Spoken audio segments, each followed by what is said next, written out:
Welcome, everybody. It's day 16. We are rolling through this month. This is unbelievable how fast things are going. It seemed like it took forever to come around, but now that it's here, it's moving right along. Now, this is going to be an interesting show because, a lot of what we talk about here is about things that are really serious, self esteem and self confidence and, preventing game and narcissism and all these kinds of things that are pretty heavy topics. This one is important as far as the focus of this month goes, winning at life, because from my observation, there are a lot of women who this component of their life is missing. There's a lot that a lot of joy and self, fulfillment that could be achieved if more women would just kind of open their minds to having hobbies and other interests outside of their children, a relationship. It doesn't even have to be one that you're actually in, just chasing a relationship and watching television and maybe going to work. I mean, it's like you do the things that you need to do to exist, but there's very little going on in your life that brings you joy and contentment and fulfillment and happiness just because. And that's what we're going to be talking about tonight. Now, what's really interesting about Mary Savarese, that's who we have as our guest tonight. She writes books, and she said that she didn't really start getting into all of this until her children left home. So that's what a lot of people call the empty nest syndrome. But, a lot of women go into a depression and they feel really sad and they chase after their kids and, they just refuse to look at themselves and figure out a life for themselves. Mary was like, oh, the heck with that. So let me get started doing something that I like. So let me get her on here so you can meet her. Interesting lady. Hey, Mary. Hey, Deborah. This is pretty exciting stuff because I like the idea that you were like, I don't want to do that. Let me do something else. So tell me about how you decided to start writing books and these titles that you come up with. Deborah, one of the things I just loved watching your intro where you say, find your joy, find your passion, find your purpose. And I did find my joy, my passion, and purpose. I've had purpose. As we know, we raise our children. We want them to leave. One of the things that I dealt with when my youngest, I have 3 children, when the youngest was ready to graduate from college, I went through a severe time of anxiety and depression. One of the things I was doing at the time was I found joy in writing fantasies, mysteries. And I'm an overnight success, a 10-year overnight success. I dealt with one rejection after another, but truly what saved me was this passion that I had. And yes, it was a hobby. It took a long time to become a career for me, but the joy, the passion, the purpose that I felt at that point in my life helped me through a difficult time. I see. So are you aware of a lot of women who go through that or say, they experience something similar when all their children leave home? I Um, mean, I've read we about it, but I haven't really, I don't know, because I guess all the people that I know, their kids are just now really getting into that phase. Yes. I think women deal with things at different phases in their life. And we have our babies, we raise the babies, we chase after the toddlers, we stay up all night waiting for the teenagers. And when they leave, something may hit you that you don't realize. And what happens is we keep it inside because we think we're superheroes, right? We can do everything. We take care of the family, we work, we volunteer. And when this hit me, I didn't tell anybody because I was ashamed. And Oh no. and at that point, once I'm a traditionally published author, fiction author, and I thought to myself that this is something women deal with all the time and we keep it to ourselves. And there's nothing to be ashamed of, and get help, which is what I did. I went into therapy. I can share with your audience, I did go on anxiety medication. I had my physical, the doctor recommended, but I will tell you what I found, medication is not the magic pill. You have to deal with what's going on with you on the subconscious level. And that's where therapy did help me realize and how to deal with anxiety. I think a lot of women too, you said they feel ashamed. I think it's just so drilled into us. If we carve out time and Mm-hmm. to do things that we want to do, that means we're not taking care of, and this I'm putting this in quotes, taking care of these other people. And then people will point the finger of us at us saying, well, you're not a bad, you're a bad mother, you're a bad wife, you're a bad girlfriend. You should be putting your children first. And so many women have that mentality. I mean, it's, Mm-hmm. yeah, you have to when they're little tiny tots, but they're rusty butt teenagers. They're out doing their own thing. Why do Yeah. they have to come first? And what kind of adjustment does a woman need to make so that she can start feeling good about carving that time out for herself? I truly believe we all know what makes us happy. We may have not found it yet, but if there's something that you jump out of bed in the morning to do, whether you have a desire to volunteer, or you're into art, or you're into something, there is something within you that gives you such joy, and that is something that we all need to nurture and to start developing for ourselves. Because it's true, then you seem to have a purpose in life. You have joy. You enjoy your days. You don't have that anxiety where it's, oh my gosh, it's another day of trivia and things and I have to deal with. But you need to carve something out for yourself. And it could be as something as simple as a hobby, something that you love to do, a craft. And when your mind gets involved with it, it gives you sheer joy. I agree.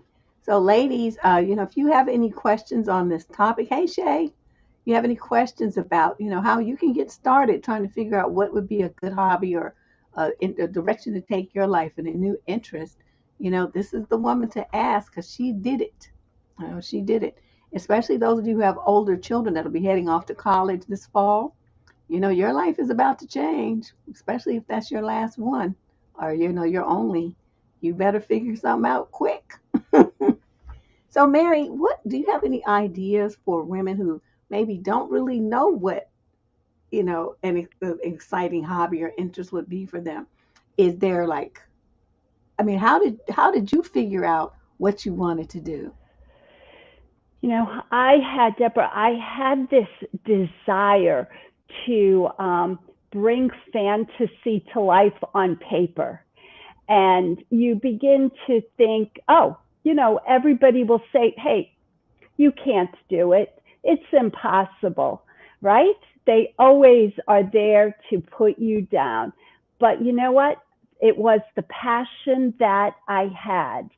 And I began writing, and I didn't tell anybody because it took me a very long time. As I said, it took me 10 years before my goal was to be a traditionally published author. 10 years ago, things were different. Nowadays, you have self-publishing, Right. which is a whole different avenue, partnership publishing. Well, back then, a little bit over 10 years, it wasn't there, and self-publishing was frowned upon. But I had joy in writing and making up stories. So I would write a manuscript, and usually it would take me about a year.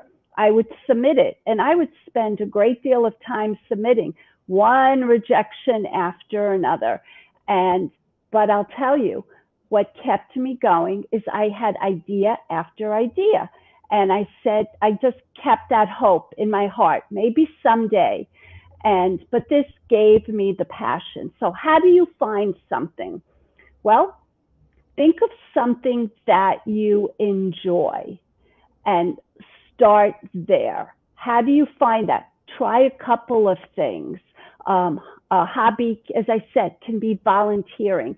It can be some type of craft that you love to do. I mean, it could be anything. And so many of these hobbies and interests can turn into like a side hustle, so you Hmm. can make money. And I remember like my grandmother taught me to crochet as a young, I was young, Yeah. but by the time I got in high school, I was pretty good at it. And so at the time, like those little hats with like a little bib, and they were like puffy. I don't know what they call them, but they were big at the top, and you could put braids or dreadlocks of things in them. So I learned how to crochet those. And man, I was just making all kinds of money. I was selling them for 20 bucks a See? pop. And it was, like for a high school student, that was a lot of money. Yes. Back in those days, anyway. I guess it's not so much now, but It's but still a lot I would have never today. thought Yeah. that Yeah. what I used to enjoy doing with my grandmother could actually be something that would make I'd be able to turn it into something that would make money. Yep. And the other thing, Deborah, is it keeps your mind off of yourself in terms of any issues you may be dealing with. And I don't mean to limit like issues. There are issues that may be very, very tough. But I'm just saying for me, when I was dealing with anxiety, when I kept my brain busy, well, boy, that anxiety would go away because I was within this joy and this passion that I felt for creating within my writing. I love it. So tell us about that book. Now the book has an interesting title, you guys. I didn't want to give it away, so I want her to tell you about this book title and what the story is about. Oh, I would love to tell you the stories behind the titles of my novels. I am known as an author who loves to write with quirky titles. The first novel that was published is titled Tigers Love Bubble Baths and Obsession Perfume. Who knew? And it is it is a mystery romance with a spiritual or supernatural twist, you might say. So, Interesting. how does a tiger in a bubble bath become a murder mystery? And I'd love to share that with everybody, how I came to the title, and it became very much a metaphor. So, several years ago, I visited in St. Augustine, Florida, a nature preserve. And what it really is a home for old cats, not little cats, big cats, tigers and lions and panthers. And at the end of the tour, I am standing at a vat overflowing with bubbles. It must have been 16 feet wide, 5 feet high. I'm behind a very, very thin cage, and out walks this incredible tiger. Well, he walks across the plank, looks as though he's taking off a rope, slips into the bubbles. Talk about a hobby, something you love. This Wow. tiger really showed human qualities.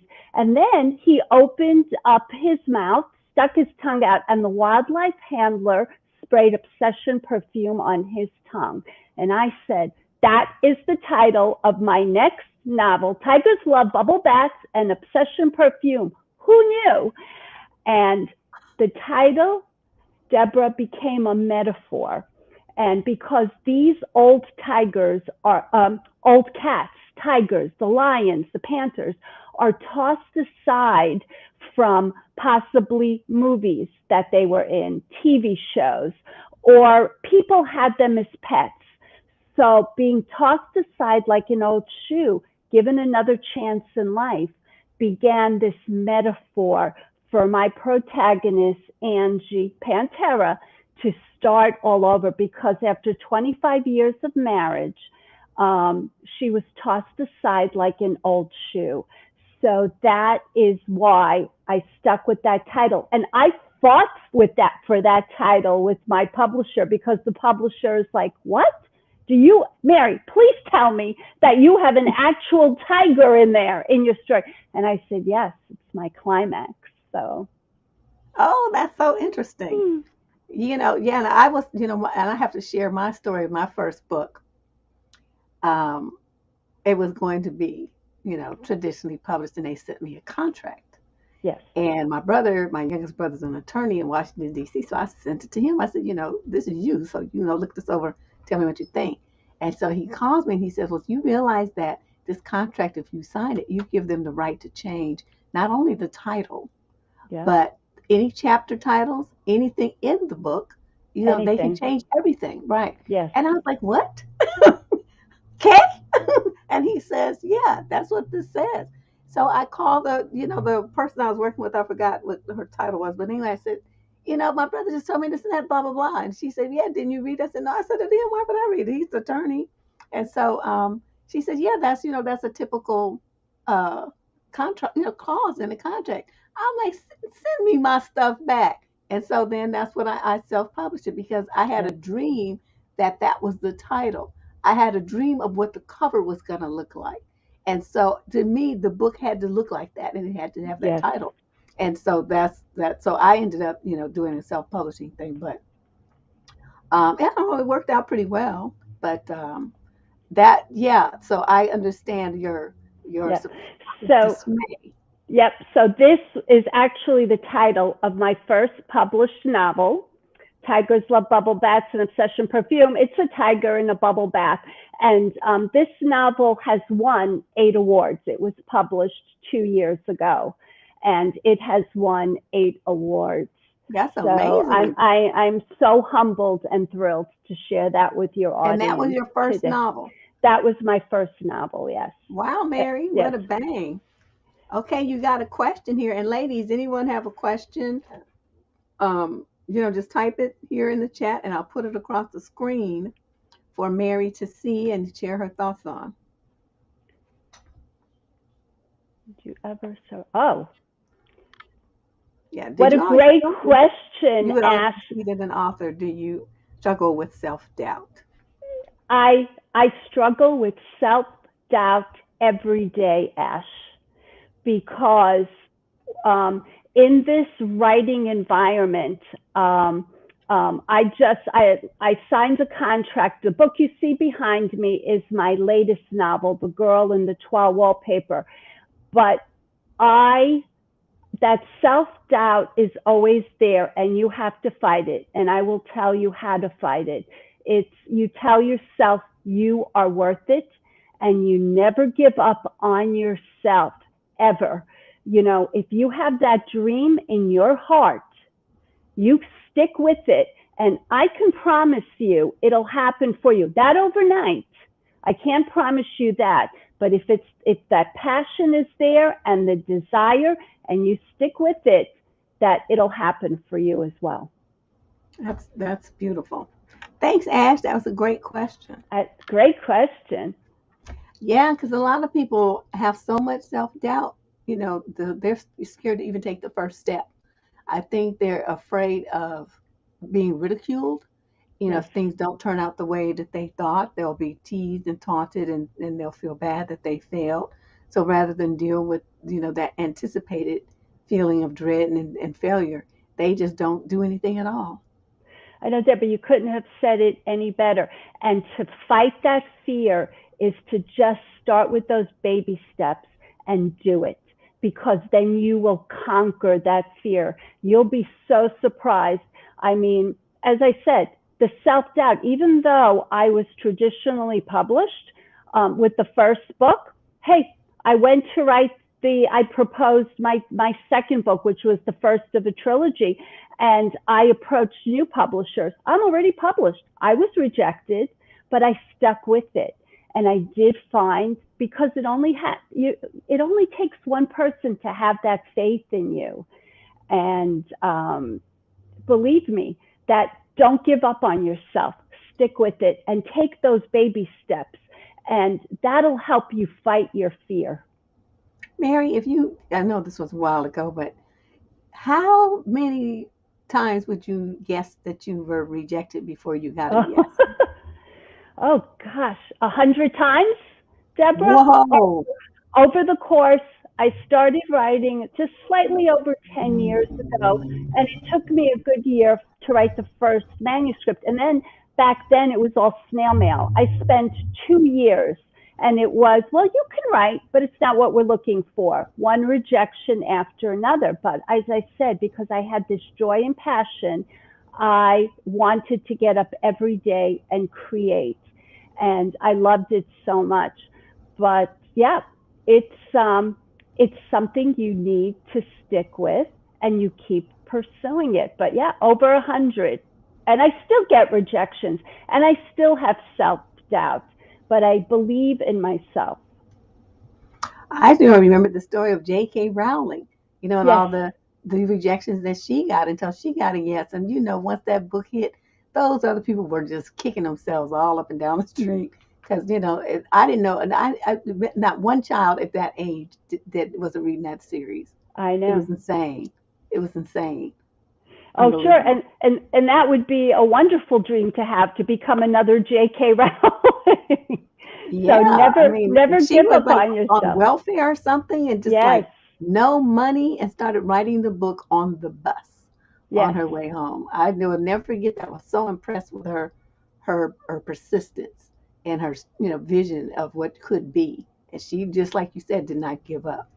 yeah, Somebody says like job applications. yeah. Have Always have faith in yourself. Always never give up on yourself, because again, who will believe in you? You have to believe in yourself the most and love yourself the most, and then So, you what can do you go out. say? What would be the way for a woman to some women have the ideas that they want to start doing something, but the people around them say, "Well, that's stupid. That's a waste of time. You're no good at that. Why are you doing that?" Do you have any words to kind of help them get over that hurdle? You know, don't tell them, don't listen to them. Start doing it. Because if you constantly have those are rejections immediately, right, Deborah? If you constantly have those rejections, that won't help you.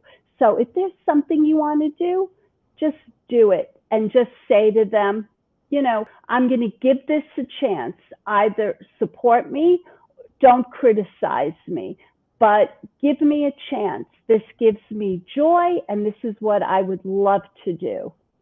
But again, there's quite a bit of fear in taking those steps, but just take little baby steps. Start out slow. And I think what happens is, when you begin to succeed, you gain such self confidence. True. That's true. Especially you start doing things and it becomes a little bit successful.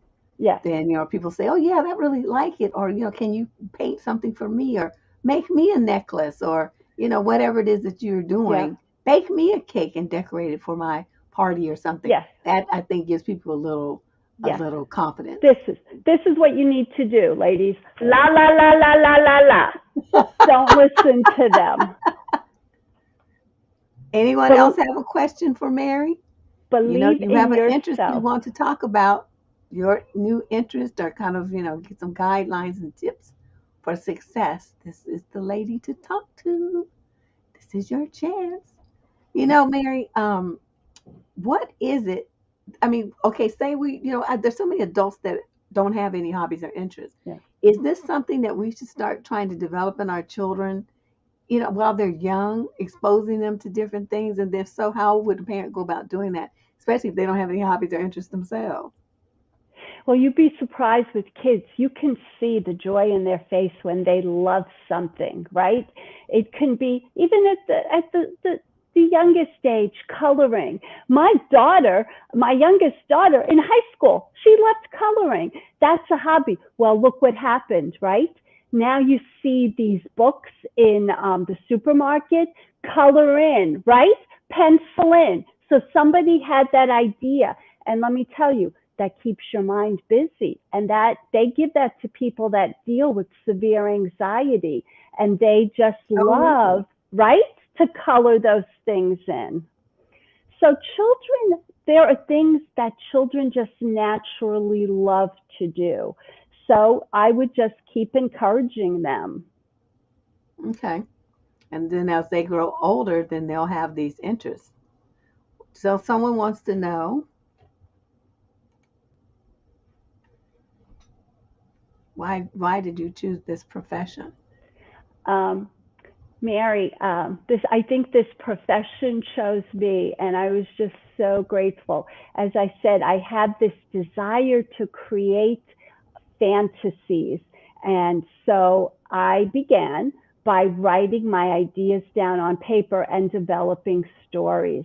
And what happened after, it's considered a hobby. Then when I did get my first contract, it became a career, and I still love doing it, and I plan on pursuing it until my head drops. Because it gives me joy and purpose and a reason for getting up. I mean, there are other reasons, obviously, your family and this, but this is something that I do for myself.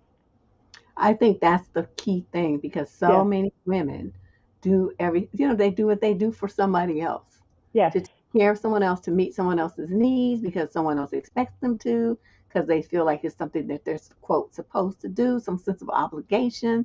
I don't know, but it's just terrible. That's why I really wanted, us to have yes, this conversation to kind of give people, open people's minds up to like, you can't be great. You cannot achieve your winner status if you're always holding yourself back and waiting for other people to judge you and not do what breaks you happy. right, And if you don't have any idea what that is, you need to get on the stick and start figuring it out.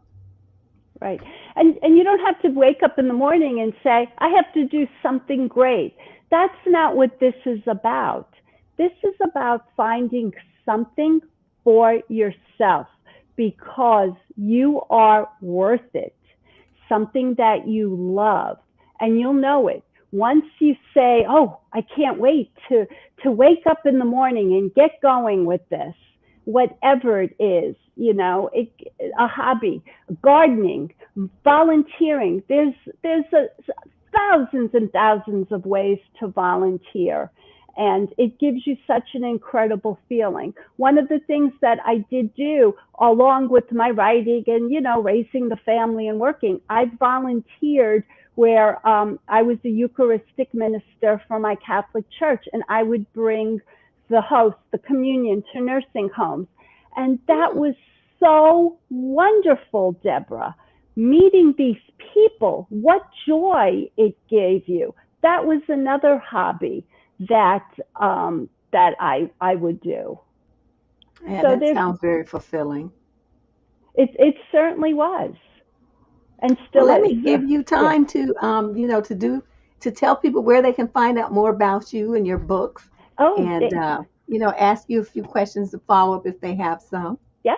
I would also love to just let your audience know that my second book, which is the first of the trilogy, The Girl in the Toile Wallpaper, and it's funny, sometimes I get interviewed and people say, the girl in the toilet wallpaper? Now, what is toile? Toile is, you see behind me, here is the book. It is a very artistic paper that tells a story, and it is in fabric, it's in design, and it has been around for centuries. And I would have this toile in my home, a wall covering, and I would walk by it every day. And within this toile, I saw romance, I saw betrayal, I saw revenge, and I wrote a fantasy adventure intertwined with romances and titled The Girl in the Toile Wallpaper. And this is the first of a trilogy. So the book's been published, just recently published, and I just began working with the editor of the publishing house for the second book in the trilogy, which will be published by the end of the year. But that leads me to other things that I'll be working with Adopt a Cat Foundation. We'll be giving away books. Adopt a Cat. I live in the Jupiter area. So there's so many wonderful things that writing brings me to. And it's very humbling, and it's such a wonderful learning experience. That's great. So do you have a website, Mary? Yes, please visit my website. You can get in touch with me. It is www.marykasavarese.com, marykasavarese.com. And as I said, you can sign up, you can win books. I have trailers there on all my books.